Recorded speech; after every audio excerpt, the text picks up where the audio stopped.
Carr, your host here on the Black Star Network. Every Friday, we spend an hour exploring ideas and subjects of special importance to Black people and others fighting to build a better society. Now, if you've been following us, then you know that in the tradition of folks like Gil Noble, Lister Bell Middleton, and others, we gather elders who have had an incredible impact on our people and on society, thinkers, folks still working, and who are continue to contribute. And we put them in conversation, in an intergenerational conversation with our HBCU master teachers, with our legal roundtable, with authors and others. And over the arc of our program so far, we've had folks like Adolph Reed and Abdullah Kalimat and Andrew Haney Billingsley and Robert Smith. Well, today we want to continue that and to enhance it. The name of this program is The Black Table. Well, we thought we might spend some time with someone who can help us understand what we mean when we say Black.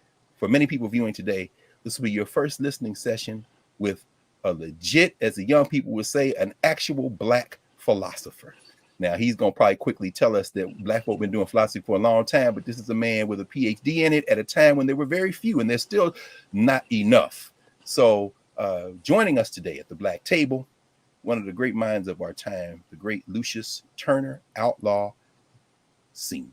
I'm sorry, senior, right? Nope. Father, no, your son is the third, so you're junior. I'm junior. That's right. I always want to say when I say the Turner, it messes me up. But in fact, you contributed your son to the faculty of Howard University. He's up here with us in the Prof. That's right, at the law school. That's right, and he's loving it. He's loving it. It's been good for him. Absolutely, and the students love him. Students love him. So for those, go ahead, Prof. I'm sorry. What'd you say? I was just going to say, I told him, if you convince your students that you love them, you can make very high demands on them, and they will do their best to live up to your demands. Absolutely. He's loving it. Absolutely, he's loving it. Between you and your wife, certainly his first teachers certainly took that instruction by watching you all, because everybody at the Howard University School of Law who have been his students, Lucius III, have said that he is indeed a master teacher. So he learned from the best. So I expect that will be nothing less. Thank you. Thank you much. And thank you for having me and honoring me by asking me to be at the Black Table, brother. Oh, it's a pleasure. It's a pleasure, brother. It's our honor. For those who are not familiar with Dr. Outlaw, he's the Joseph Johnson Distinguished Leadership Professor at Vanderbilt University. W. Alton Jones Professor of Philosophy in the Department of Philosophy, and also the Department of African American and Diaspora Studies, and of Human and Organizational Development at Peabody College. So Vanderbilt and Peabody, of course, part of the same institution.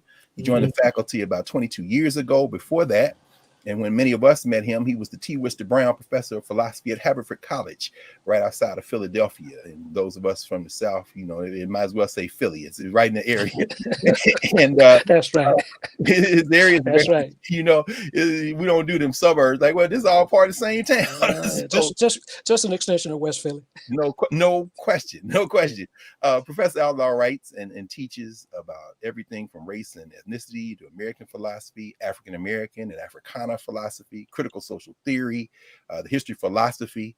He is the author of 2 collected works, volumes on race and philosophy from 1996 and critical social theory in the interests of Black folk from 2005. But he has a number of other publications in addition to that.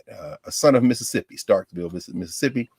He is a graduate of Fisk University, Phi Beta Kappa, and also, as I said, Boston College, where he got his PhD in philosophy in 1972. Prof, I want to start with a question. Since COVID has started, so many of us have moved online in these spaces, and you gave an interview that has been circulated widely with Philip McReynolds, a philosopher. I think he's at UNC, if not familiar. And you made a comment, and I think I wrote it down after. You said, people of African descent, starting particularly with enslavement and oppression in the Americas, in the United States in particular, were compelled to philosophize about the most fundamental issues, like, who am I? Well, who are you? From coming out of Mississippi and shaped by Black institutions before you ever showed up at Fisk, and craft where very few African people were in the late 1960s, and trying to reconcile that craft with that emerging field of Black studies. Do you mind a little bit about who you are and how you came to be who you are? Well, that's a great question, Greg. And, my life has been impacted in ways I never anticipated by way of my matriculation to Fisk University in 1963. A bunch of my classmates and I celebrated the 55th anniversary of our graduation a few weeks ago. And we all shared that we had no idea what we were getting into, no idea how our lives would be impacted by going to Fisk. Now, for me, one of the commitments I had made to myself as I was approaching graduation from high school was that I didn't want to go to school in Mississippi. I wanted out. I simply, I had spent some time at a number of HBCUs in Mississippi. I knew about Mary Holmes Junior College was nearby. I had been to Valley State. I had been to Jackson State on a number of occasions. A lot of my hometown people went to Jackson, went to Alcorn, went to Valley State. A few even went to Tougaloo, a private school down in Jackson. Yes. I didn't want to be in Mississippi. I wanted out of Mississippi. And my original intent was to go to TSU. Now, State. Yes, that was my original. One of my best friends had a brother who had gone to Tennessee State. Huh. And so that's how I knew something about Tennessee State. Now, part of my background is I was a young preacher in high school, and I went to go study religion and philosophy. And there was a young brother from the Starkville area who was studying at American Baptist College Seminary. Yes. We happened to be talking one day, and I was telling him what I had hoped to do. He says, well, you're not going to be able to study religion and philosophy at Tennessee State, but you can do it at this other place called Fisk University. I didn't know anything about Fisk. So I wrote and got a catalog and started reading up on it. And he says, by the way, the other thing about Fisk, they got the most beautiful black women in the world there. I was like, okay. And you wrote about the fact that you were able to confirm what Du Bois I confirmed that. 2 generations before. And that too, didn't he? and I tell people, Du Bois, I had the same experience with Du Bois. The first time, my freshman year, when all the upper class women and students came back, and I went to the dining hall that first Sunday. Yes. I'd never seen anything like it. I couldn't even eat. It was so astounding. But Fisk was a place. Now, remember, the national movement was still underway when I got to Fisk in 1963. Yes. So this was a major happening in and around campus and around things. Now, my parents told me, don't get involved, don't get involved, don't get involved. They were afraid of what happened to me. They were afraid of what could happen to them if word got back that I was involved in the movement. They were really afraid of, losing jobs and danger to them. And I stood one day on campus as students were marching off from in the middle of campus, go back out to demonstrate. They were demonstrating on Morrison's over on West End. Yes. And I stood there and cried because I couldn't go. And I made the commitment to myself. I said, well, if I can't be out here in the street, I'm going to find a way to make my contribution to this effort. Yes, sir. And one of the things about Fisk that impressed me was there were all these faculty living on campus. And I'm looking at this saying, this isn't just a job. This is their life. This is how they live. Absolutely. And there were young men around, young men who had PhDs even in their 20s. And I was like, I want to do that too. I want to live like this too. And I made a decision that I want to become a college or university teacher at a place like Fisk. That's remarkable. And that my work as a teacher would be to contribute as best I could to that ongoing struggle. Now, another element of that was my senior year. Every spring, Fisk had an annual fine arts festival. Mm-hmm. And each spring, they would bring to campus a huge gathering of some of the best minds in the Black world. Lerone Bennett, Gwendolyn Brooks, John Oliver Killens was writer in residence at the time. Yes. Amira Baraka, Ron Wellburn, a young Darrell Lee who became Hakeem Matabuti. I mean, all these people were coming to campus for this week-long thing, and they would be having symposia and conferences and speeches and whatever. And you were expected to go to as many of those as you possibly can, every day, every night, etc. It's about the way you all. This is the living archive. There are folks out there. If you want to trace just a glimpse of this, go back to the old Negro Digest, which became the Black World. You will see reports from the Fisk conferences, but that just gives you a look. What we're getting now, this is what Hampate Ba in West Africa calls the living tradition. A little bit later on, Prof, we're going to ask you about genealogy. And so when you want to know the roots of Black studies, it's a living tradition. Prof, we're about 10 minutes in. Can we take a moment, a pause, and when we come back, you pick up exactly where you are, because you're about to help us walk across this bridge to how you entered into the field of philosophy. All right. In the interest of Black folk. So thank you, Prof. So when we return, we are going to continue with Professor Lucius T. Outlaw Jr. and our discussion of blackness and philosophy here at the Black Table.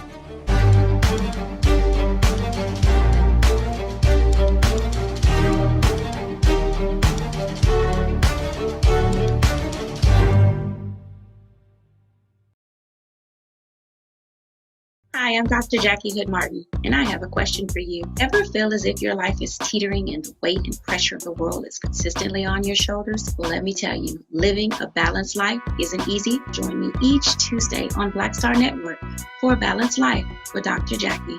We'll laugh together, cry together, pull ourselves together, and cheer each other on. So join me for new shows each Tuesday on Black Star Network, A Balanced Life with Dr. Jackie.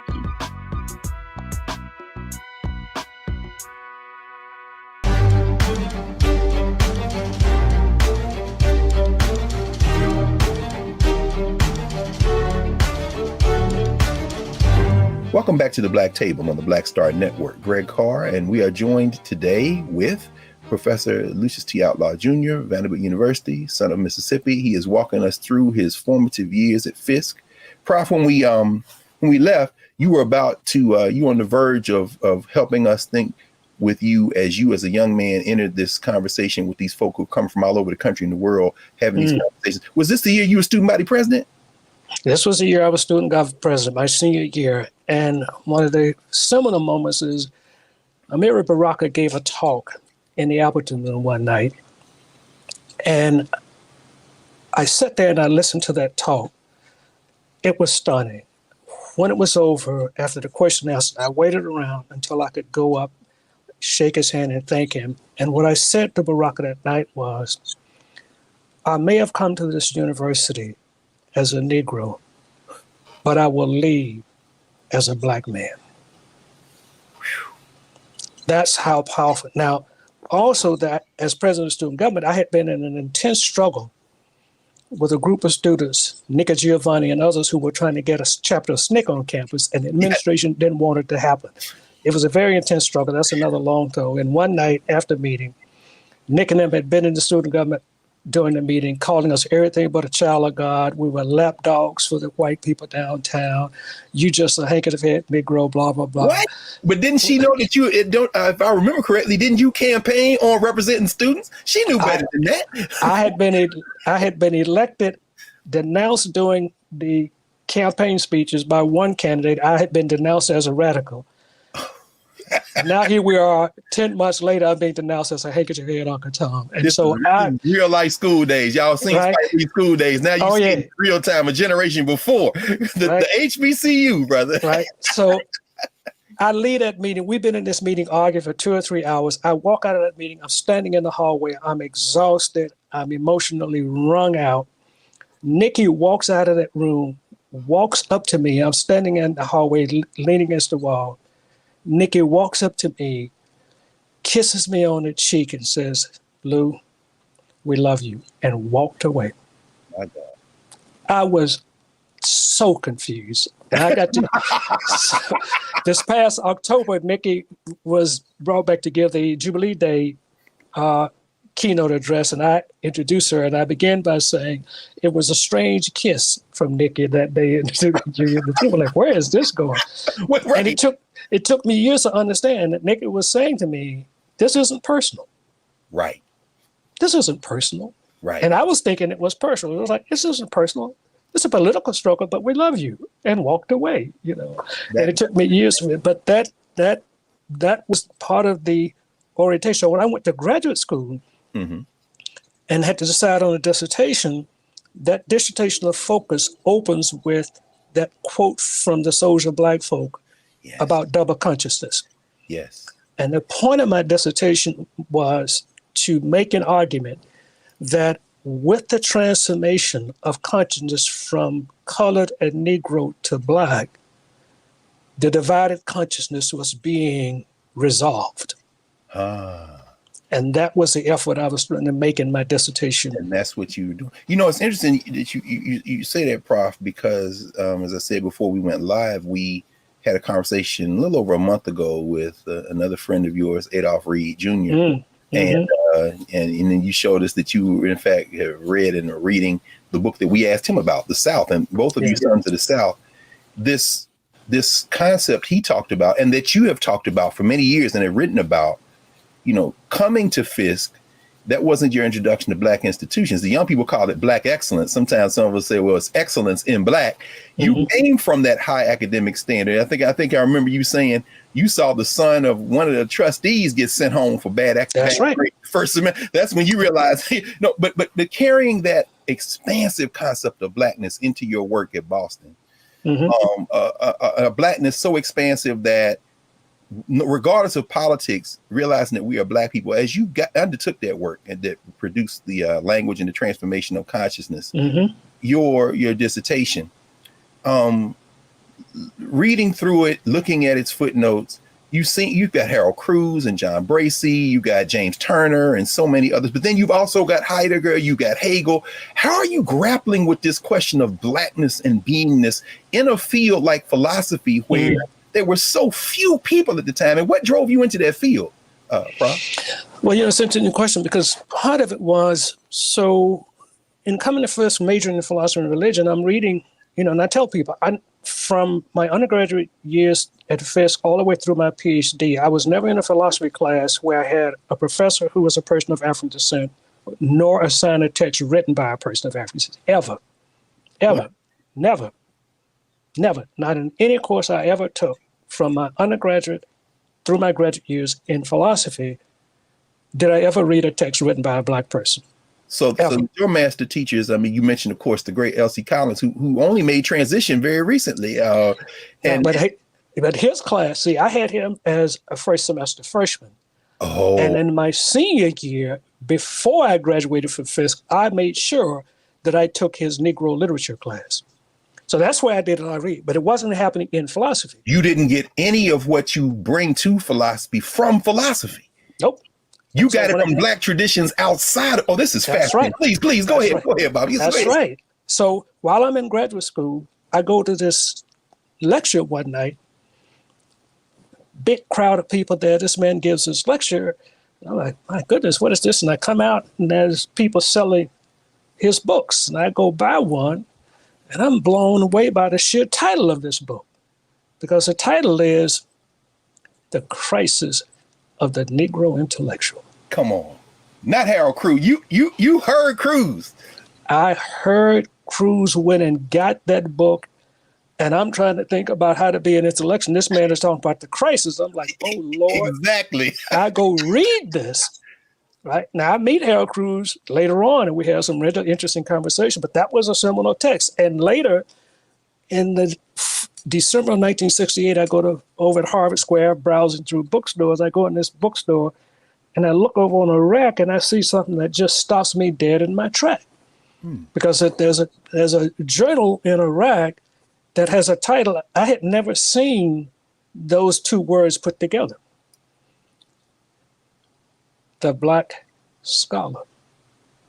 Wow. It was the first issue of the journal. Really? Nathan Hare.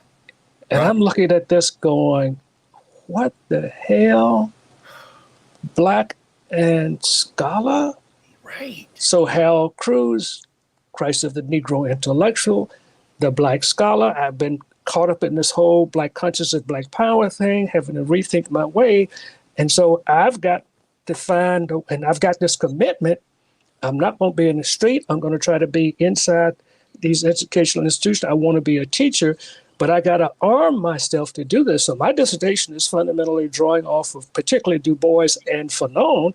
The language thing is coming straight out of his chapter, The Negro and Language, in one of his texts. All this other stuff is to help me make this case, etc., for how to prepare myself to continue inside the academy working in a discipline where there ain't nothing about Black folk, but I'm seeing what's happening in politics, history, sociology, etc., right? Where a whole lot of people are talking about Black sociology, Black history, Black literature, Yes, Black music, Black that. So then me and a bunch of other people are saying, okay, we got to do Black philosophy then. And of course, the discipline is like, there's no such thing. We're like, yeah, we're going to make it be such a thing. Well, let's talk about that a little bit, because, they're in the late 60s and you've written about the death of King, how that impacted you, and so many other things going on at the time. As you carry that momentum into the 70s, you turn down a job at Boston. They say, we usually don't do internal stuff, but we want you to stay. Right. You feel compelled to go back to Fisk and join that faculty. And as I told you before, I mean, for you to draft the dissertation, the one you wrote in a matter of months, is, to me, I think anybody who's ever written one would have to sit back and say, what the hell?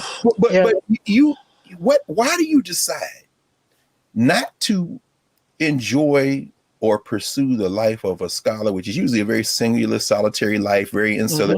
But as you say, you join with this wave of like-minded, unfortunately, men with one, I think it was one woman you mentioned, but you all come together and eventually produce this Philosophy Born of Struggle collective. You join together. Then you began cultivating over the years another generation with like the racial theory, group formations. Why was it, and why is it so important for you that your intellectual work is driven by teaching and community engagement and work? And what was it like in the 70s and 80s to find like-minded Black folk and move forward as a collective rather than just like these heroic individuals? Well, I mean, again, remember, so much of the Black consciousness, Black power movement was in social terms. It wasn't in individualistic terms. And so it was about being part of some social group. There's a lot of talk about revolution. One of the essays in Harold Cruz's book, Reform and Revolution, and he said in one of them, that, you young folk want to talk about revolution, but if you really understood what it was about, you stop talking about it, because this is serious business. Yes, sir. And so I became clear that I wasn't reading Marxist and left stuff, but I understood I wasn't going to be out in the street with no gun, right? Right. I was committed to education. I was committed to the notion that education could make a difference. And I got called back to Fisk. I didn't even apply for a job at Fisk. I was called and told to apply for this job. I had been interviewing at Mississippi State in my hometown. That's another story. I came and did an interview. When I got to go meet with the president of Fisk, President James Lawson, I went to his office. Secretary called and told him I was there. He got up and met me at the door. When I walked into his office, he reached out and shook my hand. And he said to me, Lucius, you're coming back to Fisk. That's settled. I hear you have a wife. You're married. What's your wife's name? That began my conversation with the president. Now that's old school. That's some old school HBCU presidents who built faculties like that. That's right. And he says, and during the conversation, he says, now we've got these apartments over here for faculty. I want you and your wife to live in these apartments over here. He wanted us to be, the whole time he was in the, even before he was president of Fisk, he lived on the Fisk campus. Yes, sir. So did many of them. And he says, I want you to live on this campus. Well, I'm from Nashville as kids. We knew, the John Wesley Workhouse, Arnold Bronstomps, all them cats. That's right. A couple of streets down, even though he wasn't a member of the Fisk faculty, the Nashville legend, of course, the great Avon Williams. That's right. Right around the corner on Marina Street. Yes, sir. Right? Go down Jefferson Street, and then the state faculty is right there. So, right. And so this whole thing of living and being part of a community, and that has been lost at Fisk. But all of that was powerful as shaping of me. And the other thing was that I had learned during the Nashville riots, as a senior president of student government, what the important difference was for Fisk as a private institution compared to TSU as a state. Yes. Because I had learned as a freshman, students could participate in the movement, go put in jail, knowing that the dean or president was going to go make bail and they'd be out and back out again. Nobody was getting put out of Fisk for participating in the movement. They were being supported for participating in the movement, not chastised or don't do this. You were expected to be about that kind of thing. You were expected to go forth into the world and comport yourself in a certain kind of way as a graduate of Fisk University, as literally one of the responsible talented 10. That's amazing, because as you said, they put those kids out of A&I. They put them out. Right. They didn't get their degrees until recently. Even right. And I think about, of course, your homies, the great Joyce and Dory Ladner. That's right. Jackson State put them there to go to Tougaloo. That's right. The public HBCU, you couldn't do it. Wasn't having it. Let's pause here for a second, and when we come back on the other end of the break, I hope you will help us think about and think through your work. Not only as an intellectual and but as an activist, as a community grounded scholar, and how that has impacted not only the field of Black philosophy, but the way we think about, and to use the title of your second book, critical theory, critical social theory in the interest of Black folk. So we'll be back in a moment. Greg Carr on the Black Star Network with the Black Table. We are honored to be joined today by Professor Lucius T. Outlaw Jr. Back in a moment.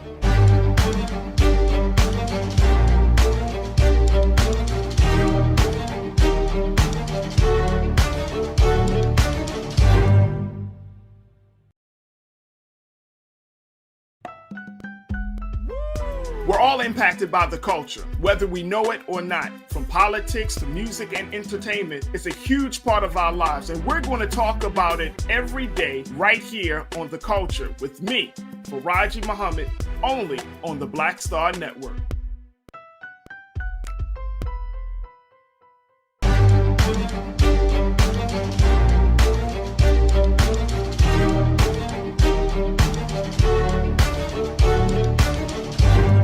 Back at the Black Table, here we are every week.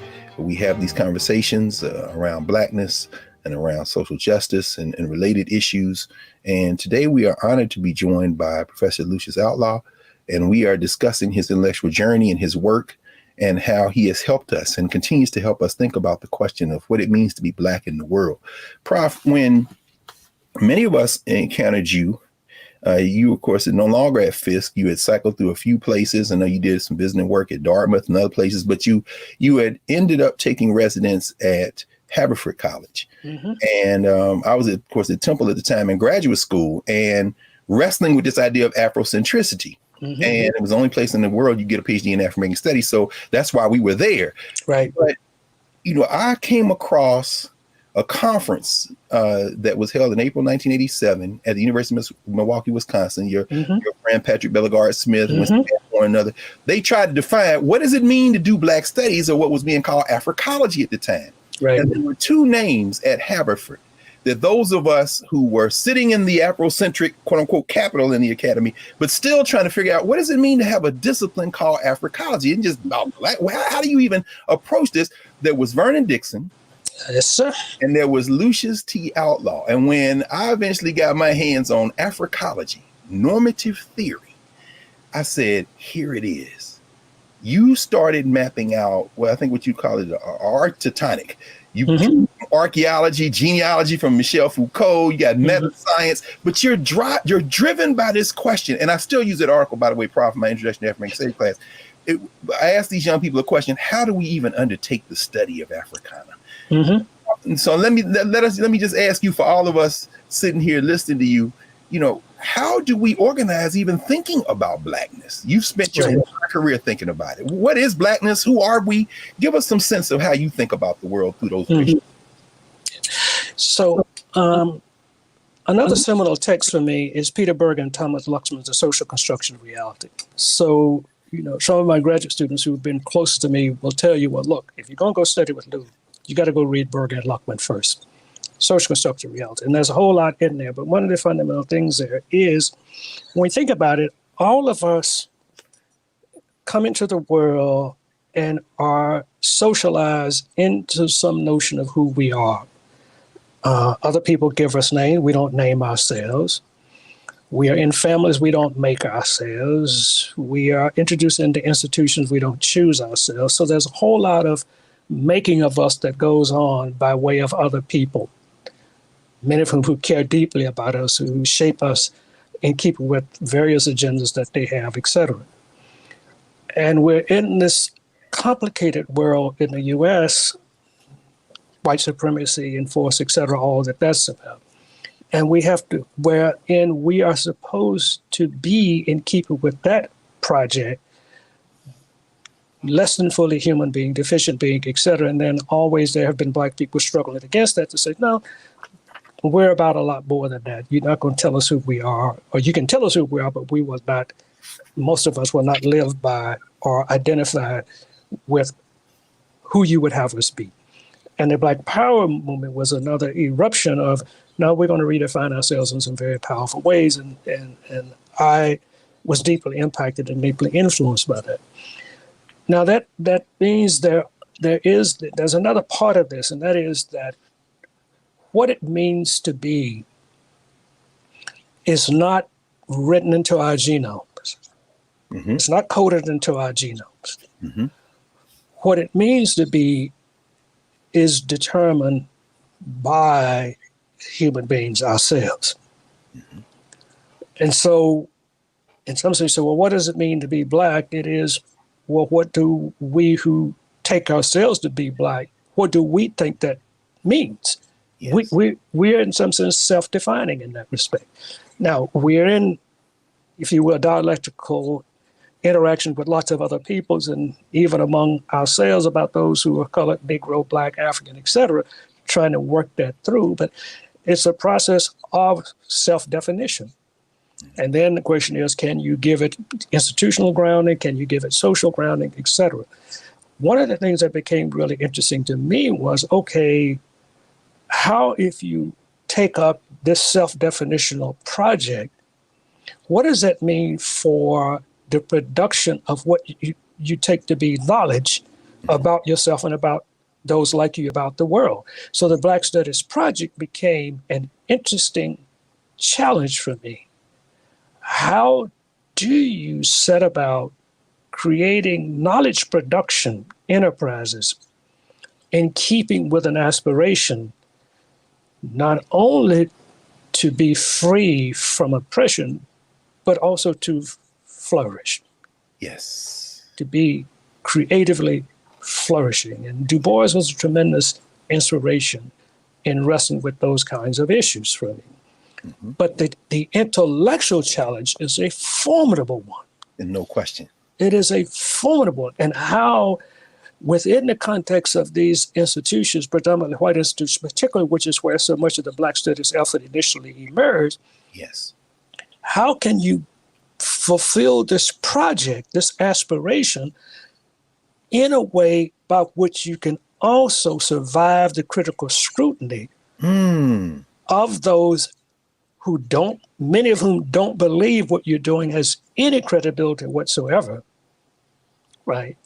But you're determined to do it. That's incredibly powerful. I mean, on so many levels, you have never, well, let me rephrase that. You've always carried forward the institutions that shaped you. So you've been reading how you engage with Michel Foucault and genealogy. You're not drawing from Foucault for your cultural grounding any more than Du Bois wasn't. You're drawing on Starkville. You're drawing on Fisk. You're drawing on all those collectives. You're drawing on those Black. And then in those spaces that you have found yourself, when you raise that challenge, and you've written about this as well, the constant attack on Black Studies departments to find their legitimacy, you've still managed in some way to survive, but also to thrive, and then to train others without having any of that grounded in this respect for the places that you found yourselves in institutionally that displaces that grounding you've written and taught about your whole life in terms of where that greatness comes from, where that Black greatness comes from. Yours was the first article, quite frankly, and of course that's what, and you were so gracious to let me come over, hang out with you in West Philly, come out there to Harvard and sit in your house and talk through this. That's right. You know what I mean? Yours was the first article I read that took on Karinga, took on Asante respectfully, agreed where there could be agreement, and at the same time said, we've still got to ground this in the lived experiences of African people. We don't have to go back to Africa, but we must include it. We shouldn't reject enslavement. We must consider it. What you raise, even a question, let me ask you this question right quick. You raise a question you say, why didn't black people just turn into perpetual terrorists and attack this country and attack any place we found ourselves in? That's right. And I wonder if you talk to us a little bit about how you think of the cultural groundings and traditions we have that can't be explained or understood without grounding it in the lived experiences of black people. Could you talk a little bit about? Sure. Yeah, please. So one of the things that my maternal grandmother used to say to me, and this when I was growing up in Mississippi, she said, son, the only way you can keep somebody in a ditch is you have to get in the ditch with them. Don't get in the ditch with the white man. And I used to think about, so what does this mean? Right. And, I think about this, right? So think of of an enslaved Negro woman working in the big house, preparing food for the white family. Yes. Now, she could say, well, I'm going to end this terrorism over our life because I'm going to poison the whole damn family. Yes, sir. But she doesn't. She could say, this white woman had a baby. This baby's going to grow up and they're going to will us slaves to the baby. I'm going to short circuit that. I'm going to kill their children. Yes, sir. Enslavement was cross-generational. So she could say, I'm going to disrupt this cross-generational enslavement because I'm going to kill the next generation. But instead, we've got black women, in some cases, nourishing those white children from the milk of our own breast. So I have to ask myself, now, wait a minute. By what reasoning did this woman decide not to poison the white family? Now, some say, well, she was afraid. Of what? Of what? Of what? You think it was fear? Let's allow for the possibility that she thought it wasn't the right thing to do, right? That she's making an ethical decision. Interesting.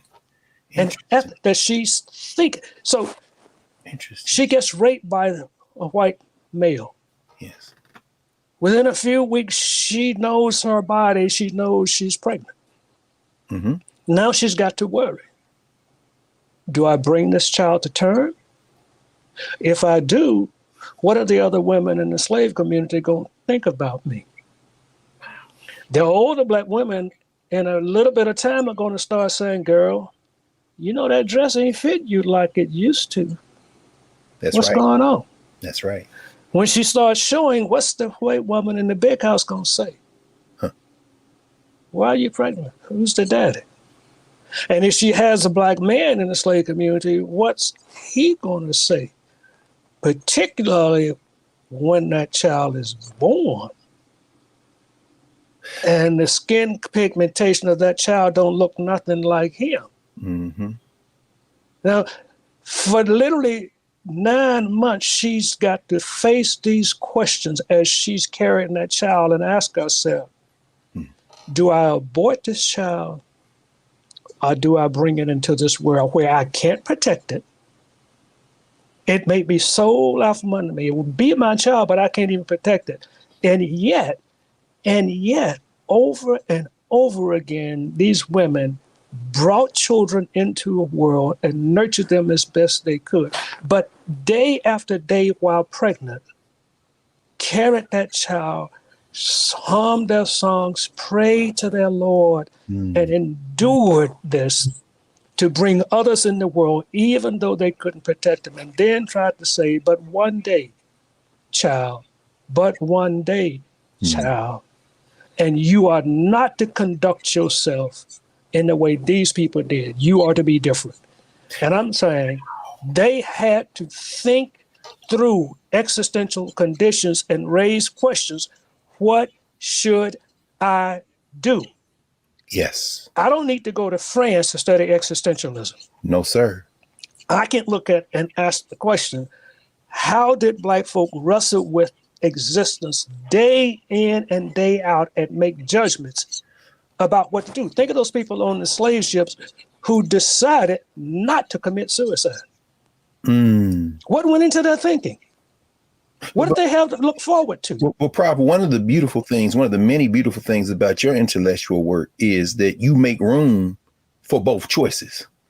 That's right. That is, because we think about the Igbo women in Montpelier who very likely poisoned James Madison's grandfather. We think about Martin Delaney's Blake, where these arguments over should we run, should we stay? He's literally critiquing religion in Blake, page by page. Right. But the beautiful thing about your concept of blackness and the way that you've worked is that you don't allow anybody expressing their existential grappling with what it means to be black to leave the circle. Just like Nikki Giovanni kissed you on the cheek, you don't say, okay, now if you kill this cat or if you smother this baby, if you poison these people, this is part of the argument. I think about Cedric Robinson, who says we have a higher moral standard. Michael Gomez, who says we didn't hold white people the same standard we held. But you don't let any of that off of this table, Prof. That is the genius, it seems to me, one of the geniuses of your concept of blackness. Let's pause for a second. We want to come back and finish this final segment and continue this conversation and bring in one of your guiding spirits and fellow alum from Fisk, W.E.B. Du Bois. I'm thinking about that talk he gave at Johnson C. Smith, Whither Now and Why, where he said they're going to change these laws, and then you got to decide who you are in the world. And, really are. And then gave you the baton. He said, let me get this fellow Fisk guy the baton. You got to answer that. I'm going to Africa. Anyway, when we come back with Lucius the Outlaw Jr., we are going to ask him the absurdly unfair question of whether now and why black people should go, given what he has framed for us so far. Back in a moment at the Black Table on the Black Star Network.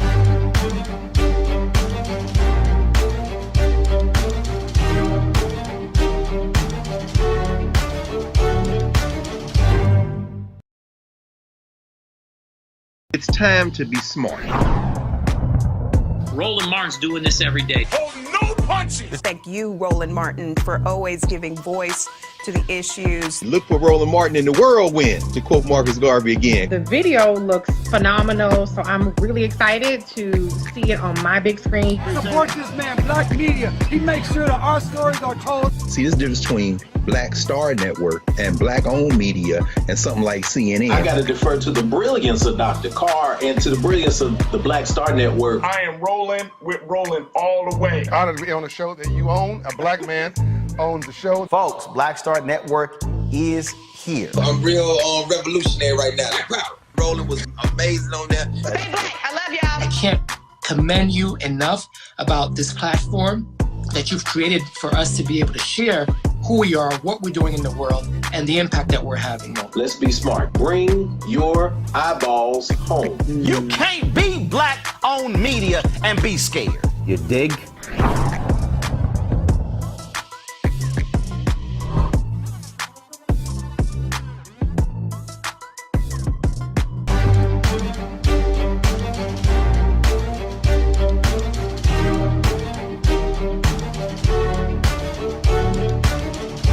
Welcome back to the Black Table. We're in our final segment today with Professor Lucius T. Outlaw Jr. Prof, when we left, you had sketched out for us this ethical standard of blackness that black folk have lived with, grappling with the questions of oppression and enslavement in our recent memory.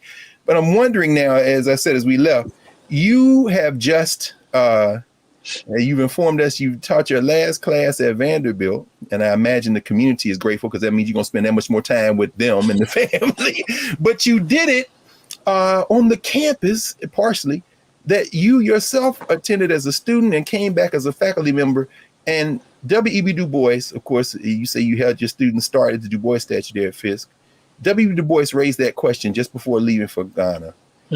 Black school teachers and whether now and why, well, the social science configuration. That's right. You know, and so I wonder, where some of your thoughts on where you think we are, how you think we should be thinking and acting now, what you see in terms of social movements, because as Du Bois said, once they change the laws and desegregate, then you're going to have to answer the deeper questions of race and culture. And you've spent your entire career doing that. Could you help us? Where do you think we are today in terms of trying to answer those questions? Any of it?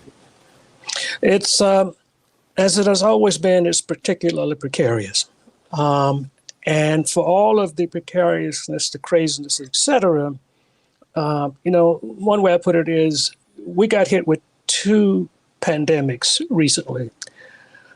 One was a biological pandemic caused by a virus, COVID-19. The other was a political pandemic. And the agent was Trump that gave rise to Trumpism. And the confluence of those two pandemics had lasting impact on the body politic of this country, both literally and figuratively. And of course, democracy is in question again. And it's another question of Black folk going to have to save democracy in the United States yet again. Right? So it is precarious. But life has always been precarious for folks of African and African descent on the continent and in the rest of the world after the encounter with folks from Europe and white supremacy, et cetera. So it's precarious. And now we're facing some serious questions. Like, I was just thinking the other day, one of the things that has been deeply bothering to me is the Black Lives Matter movement, because I asked the question, which Black lives matter to whom, when? What I have in mind is, we saw the response from a lot in this Black Studies movement when Michael Brown was killed. Yes. Now, it wasn't very long after that when a young lady from Chicago who was in a high school band that marched at the second inauguration of Barack Obama, she went back home to Chicago and she was killed by a bullet from a shooting in Chicago. Yes. Now, to the best of my memory, and I may be wrong, correct me if I'm wrong, Greg, but there was no lifting up of the killing of that young girl as a movement around the questions of Black Lives Matter. Am I right about that? That's right. Not comparable. And to the degree that it was raised, to your long-term observations about Blackness, it was within Black communities in Chicago. Our friend Jeremiah Wright, Father Michael Fligger, and it did not spark nationwide or international outrage. You're absolutely right, Prof.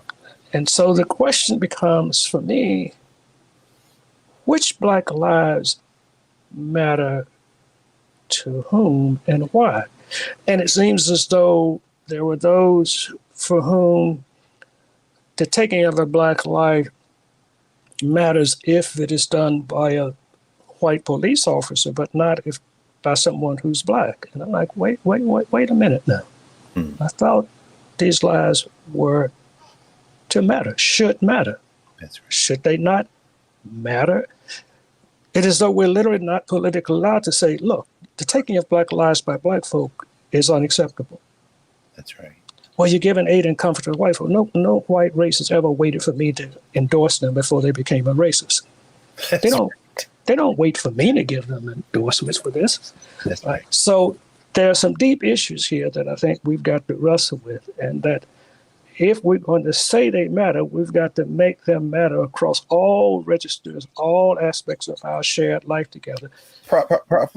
We're almost out of time, but I want to actually ask you this in the context of your life and your work. You talked about your parents worried about what might happen at Fisk, but you also written and talked about how your father wouldn't get off the sidewalk when you were a little boy and the white man wanted him to move. Yeah. Where do you think this, do you think that Black violence against Black people would have been tolerated in the community of your parents or you growing up in those all Black excellent institutions? So if that's the truth, then when did it change and why? And how can we get back to that standard that you talked about, that ethic? I think, I would say crucial insights into this are to be had by reading two books. One is called The Declining Significance of Race. The other is The Truly Disadvantaged. The great William Julius Wilson. Right. Yes. And one of the things that William Julius Wilson explores is, and this is pertinent to the Du Bois Wither now, when Wilson says, okay, you got so-called desegregation, you got the movement of jobs out of the Northeast and the Midwest to the South and to the West, et cetera. And with desegregation, you get the relocation of the Black middle class away from those neighborhoods, like rather than living on the campus of Fisk and around Fisk, I live in Green Hills, right? Yes. Now, one of the things Wilson explores is, what does it mean when you don't have day in and day out those living examples of certain kinds of achievement, comportment, etc., that you grow up around when all Black people are living together. Like in my neighborhood, there was a group of boys on one side of town that they were going to start a gang called the Red Hat Gang. My father and some other Black men got together and had a conversation. Black men from my side of town and the other side of town where these boys gathered. These Black men got together, had a conversation, and then said to those young men from the other side of town, there ain't gonna be but one gang, and we're that gang. We ain't having no gang. And these are young boys. They would go to St. Louis in the summer, Chicago in the summer. They had a taste of the gang culture. They're gonna come back to Starkville. They're gonna form them a gang in Starkville. These Black men got together, met and discussed it, and then went and started telling these boys and their father, and concluded, there ain't gonna be but one gang, and we that gang. Y'all ain't starting no gang here. Period. There's the answer, Prof. You've given us the answer. I mean, it's not the academic studying the problem. It's not the policymakers trying to. It is literally going to come from those same community formations you grew up in and have written and taught about your whole life. Now, how can we repair? We have to be able to repair it, right? I mean, we can. The precarity of Black life that you talked about. How do we approach it? Well, again, if you read what Du Bois says and whether or not, now look at what he says. We must have Black schools, Black colleges, Black literary tradition, Black this, and one of the fundamentals he says is we must have families through which we inculcate children in certain kinds of ways. Now that's challenging for me because 2 of my 3 sons are married to young white women, and those are my 4 grandchildren. Yes, sir. So now I have to help them understand, as I said to one of my students who took the Du Bois seminar, which was a profound experience for him, you ain't responsible for enslavement and white supremacy, but you are responsible for what you do. You now have the responsibility and the opportunity to redefine what whiteness means, to rehabilitate whiteness. After that, we won't get whiteness. Has to be remade, reconstructed. It has to be remade. It has to be, something has to happen to it, and we can't do that. Right. And so I'd say to people, one of my essays is a rehabilitation of whiteness. And so I say, if Black folk can take the notion of Blackness and turn it from a negative to a positive, which is what we have done, white folk can rehabilitate what whiteness means. We don't have to eliminate whiteness. I have no desire to eliminate white people from the world, but this whole thing about replacement, silly argument, that's not my goal at all. What I do want, what I have tried to do in my teaching, working in predominantly white institutions, is to say, it is not in my best interest for white folk to have institutions of higher education only to themselves and to socialize another generation of white folk without intervention from Black folk and other non-white people. That is not in my best interest. It's too dangerous. It's in my interest to help young white folk come to a critical understanding of what whiteness has meant and to have the courage and the creativity to redefine what whiteness can be going forward. Man, that's, you know what? As the young people say, you just dropped some jewels, brother. That's a fact right there. I mean, in fact, let us take in about 60 seconds or a minute if we can do it in a minute. You now stepping out of that day-to-day valence that you've been in now for, was it 52 years, you said? 52 years. As a college professor. And man, now we know for all your brilliance, coming out of the family and community you came out of, like so many Black men and women, you can't spell retire. I'm sorry. That's not one of the words. So I'm just wondering, we all want to know what's next in terms of your work. We know you somewhere working on something like a musician. You never stop playing. So what you working on, Prof, as you now have a little bit of time? Over the next 6 months, I'm going to work on a project that is, and I just wrote to someone the other day and said, nope, I can't do that essay for that special issue of the journal. I'm going to turn my attention to doing something I've been incubating for a couple of decades, and it's to work on one essay by Ralph Ellison. Wow. One essay by Ellison called The Little Man at Cheahaw Station. That's all I want to say about that. Hey, we can't bring back the split. Brother, that little man at Cheahaw Station, that Tuskegee article, look, y'all, I can't tell you. Look, everybody, When is Kendrick gonna drop the next? No. This one right here. That's what I'm gonna work on. This is what you want. What? Go ahead, Prof, please. Oh. The other thing is, as of July 1st, I will be an active member of the Haverford Corporation. The corporation is the legal entity that owns Haverford College and is responsible for overseeing the college. They delegate the oversight to the Board of Managers, who delegates management to the president and his staff. But the corporation continues to oversee, asking the question, is the college maintaining its commitment to Quaker values and principles? I've now been voted onto the corporation, and I will be doing that for the next 3 or 4 years. I'm really without words, because if memory serves me correctly, you did a turn on Fisk's trustee board, didn't you? No, I was never on the board. Oh, I thought you were on the board. I don't know how they did you not to be the president of Fisk. That's a whole nother. We had to bring you back. You know what happened when Du Bois came and was asked to give a talk, and he talked about when the last white president was still there, and he told it was time to go in the 1930s. Die attorney Salenti, no question. And they said, we don't want him back here no more. That's right. So I weighed in when Hazel Lear was president and said, this is all wrong-headed. Y'all should be doing this. And so I've literally been persona non grata in certain Lord have mercy. But that's okay. You know what? That is okay, Prof. I mean, you have labored not only for our people, but for humanity for so long and continue to do it. This is wonderful news to hear about Haverford and this little man at Chirac Station. I'm sure my brother and another one of your many apprentices, Larry Jackson, is going to be very happy to hear that you've taken on that essay from Shadow and Act, because in so many ways you are the product of that little man. Oh, it's a powerful essay. It is one of the finest essays I've ever read in my life. Oh, you're going to make me go somewhere and sit with that for a couple hours this afternoon. Listen, you all, if you're not familiar with Lucius Outlaw, you need to get his book on race and philosophy, Critical Social Theory and the Interests of Black Folk. Check him out. He's all over social media now because of YouTube and everywhere you can see his lectures. But we want to thank you, Prof, for spending some time with us. And please, you have an open invitation. We want you back to have more conversation here. Well, let's be alert. There's something coming out in November that's going to might be of interest to you. You know, Jeffrey Stewart did this. Oh, of course.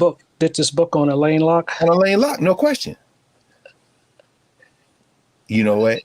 I call it a deeply troubled book. Ooh, you gonna do the review? Well, I've done an essay. It's not a review because halfway through the book, I refused to read it any further. My God. And so then the editor of the journal said, well, can you write an essay about why you won? I said, yes, I can. That essay is coming out in Boundary 2 in November. Oh, in Boundary 2, of course. Ronald Judy and those cats up there in Pittsburgh. Oh, man. You know what? Hey, y'all, the Black Table. Look, we're building this, Prof, this week by week. This is the type of engagement that I suspect what we want to model this on, in part, is the kind of engagement that you all really developed in the 60s and 70s. Mm-hmm. And an essay like this, you all, Jeffrey Stewart, we had him at Howard. He came, of course, he did a lot of research there. Won a national award. Right. In fact, it had just been announced when we had him come and do the talk. And so, but nobody, look, the cipher is real. Nobody comes with universal phrase. We got to get a guy in the Black community, whether it be the basketball court, the spades game, or the book. We got to have a conversation. Cannot wait to read that, Prof. Thank you. And it's going to be in Boundary 2, the journal Boundary 2, you all, the number 2. I can share it with you before it even comes out if you wish. Man, I would love that. And I know the rest of y'all like, wait a minute. No, y'all just gonna have to wait. Gonna have to wait. As the young people say less. But yeah, listen, man, thank you so much for spending some time with us, Prof. Thank you for having me. I've been honored by Greg, and you have been admired by me, respected by me, for bringing me into your trust and respect. Thank you, thank you, thank you. But no, that's my honor. It's the least we can do. You received the baton, so we're gonna keep running with you. Thank you. Love you, brother. Talk to you soon. Like to. All right. All right. We will now come back in a moment, and we'll clear the table and prepare for next week at the Black Table. Back in a moment.